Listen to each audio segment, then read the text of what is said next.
10 people were injured and at least 38 others arrested and later released after a group calling itself J25 Movement tried to occupy the Jesus Winner Ministry Church in Nairobi's Kasarani area.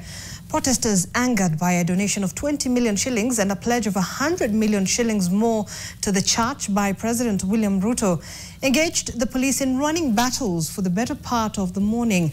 Despite the protests, the president says he will not stop donating to the church. NTV's senior reporter Catherine Omwando begins us off with that story. Mungu awasamehe na mimi nimewasamehe lakini nimewashia Mungu. I never fight for anybody. Pastor Edward Mwai vowing to let bygones be bygones.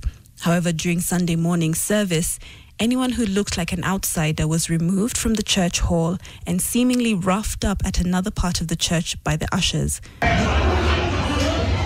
Jesus Winners Ministry Church in Roysambu today is a crime scene, because the comrades you are seeing behind here, they were actually bundled inside the church.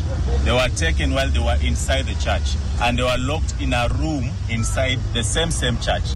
10 people were injured and 38 others arrested but later released. This only angered protesters who came to occupy Jesus Winner Ministry Church. But it was not long before police dispersed the crowd, only for the protesters to regroup.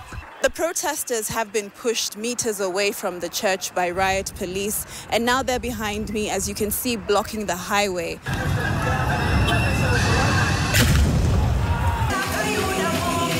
President William Ruto pledged to give the church 120 million shillings and a plot of land, sparking anger from Kenyans. So far, the church has reportedly received 20 million shillings.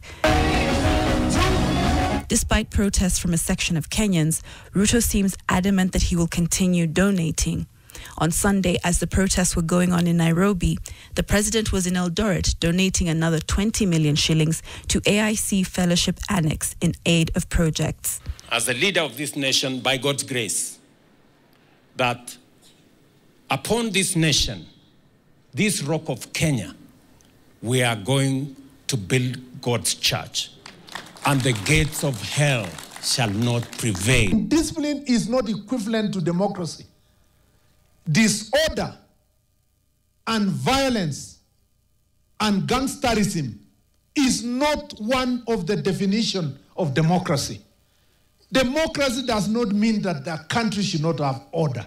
A section of Kenyans, however, feel that the millions donated to church can be used rather to improve the lives of citizens. Ukitoa 120 million to a church, ukiona hii church imejengwa, si eti wanaabudu chini ya mti. So, Mr. President, kuna vitu ziko na urgency in Kenya. The protesters say they are part of the J25 movement, a group formed after the deadly June 25th protests that took place in mid-2024. Catherine Omwando, NTV, Nairobi.